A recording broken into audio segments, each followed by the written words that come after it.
Você pode achar que é exagero, mas em alguns países, fazendeiros estão usando helicópteros, armas de precisão e até escavadeiras gigantes para tentar conter um único animal.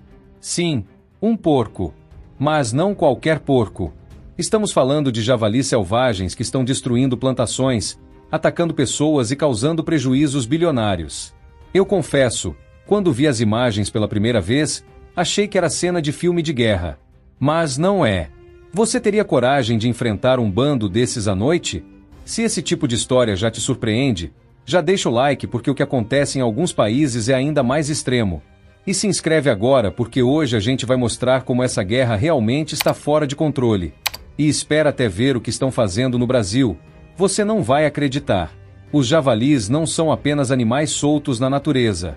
Eles se reproduzem rápido, comem praticamente tudo e se movem em bandos organizados. Uma única noite é o tempo suficiente para destruir meses de trabalho. Eu fico imaginando o desespero de acordar de manhã e ver que metade da sua plantação simplesmente desapareceu. Em regiões do Brasil, produtores relatam prejuízos milionários todos os anos. Milho arrancado, mandioca destruída, cana pisoteada. E não é só plantação. Há registros de ataques a pessoas e animais de criação. Se um animal pode fazer tudo isso em poucas horas, o que você faria no lugar deles? Mas o que começou como um problema rural, virou algo muito maior. E foi aí que a guerra começou. Em partes dos Estados Unidos, equipes especializadas passaram a usar helicópteros para caçar javalis do alto. Sim, do alto. Imagens mostram atiradores mirando em bandos inteiros enquanto eles correm pelos campos. Quando vi isso pela primeira vez, parecia operação militar. E de certa forma, o objetivo é reduzir a população antes que ela cresça ainda mais. Porque o número é assustador. Milhões de javalis espalhados por vários estados. Você acha que isso resolve? Ou só piora a situação? Mas os Estados Unidos não estão sozinhos nessa batalha.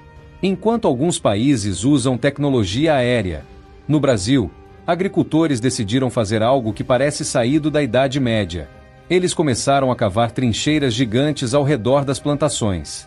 Escavadeiras abrindo fossos de mais de 1 metro de profundidade. Quando eu vi as máquinas cavando aquelas linhas enormes de terra, pensei, isso é literalmente guerra de trincheira. E funciona.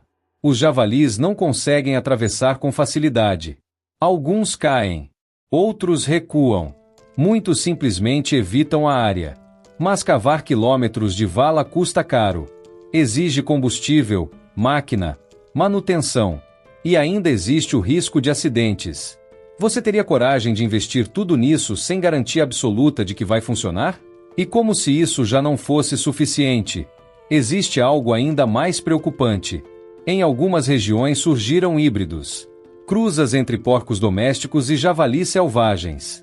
Animais maiores, mais resistentes e extremamente agressivos. No Canadá, já foram registrados javalis com pesos impressionantes. Na Austrália, equipes usam armadilhas gigantes e até cães treinados. Eu não sei você, mas isso já deixou de ser apenas controle ambiental.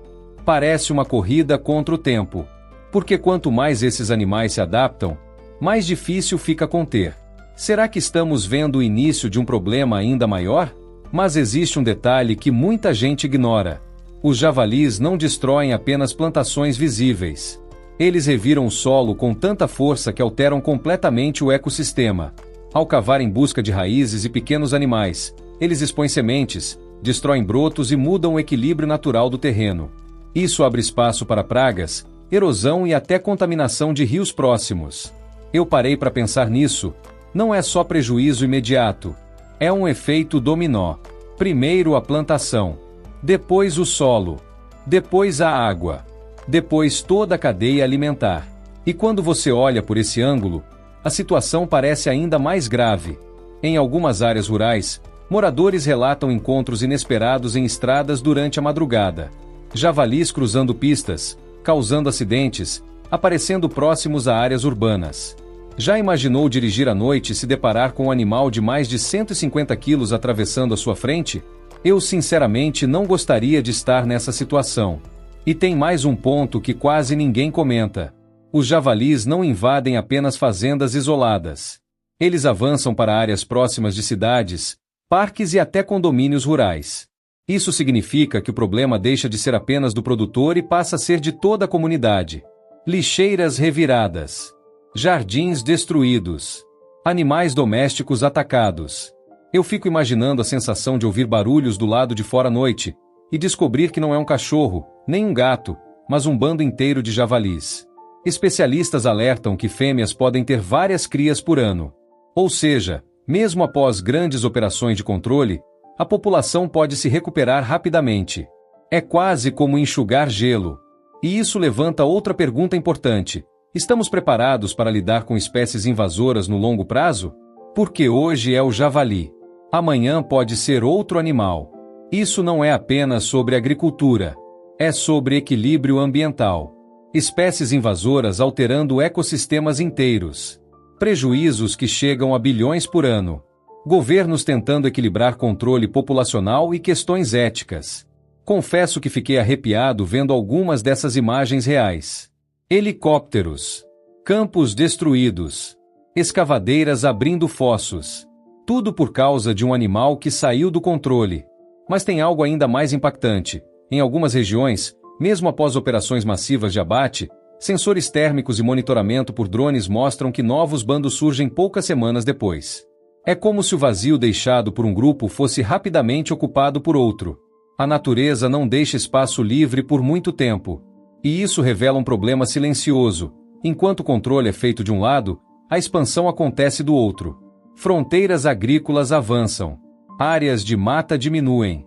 E o contato entre humanos e javalis se torna cada vez mais frequente. Talvez essa não seja apenas uma guerra contra um animal, mas contra as consequências das próprias mudanças que nós causamos. E talvez a parte mais assustadora de tudo isso não sejam os helicópteros ou as trincheiras, mas o fato de que essa batalha pode durar décadas. Estamos combatendo o problema ou apenas reagindo tarde demais? No fim das contas, os agricultores não podem esperar decisões globais. Eles agem, cavam, caçam, se defendem, porque para eles, não é debate ambiental, é sobrevivência. Na sua opinião, essa guerra é necessária ou estamos exagerando? Quero muito saber o que você pensa. Comenta aqui embaixo. Se você gostou desse tipo de investigação real, deixa o like porque isso ajuda demais o canal. E se inscreve no Curionauta, porque na próxima história a gente vai mostrar outro conflito que está acontecendo bem diante dos nossos olhos, e quase ninguém percebe. E olha, depois de pesquisar tudo isso, eu nunca mais vou olhar para um javali do mesmo jeito.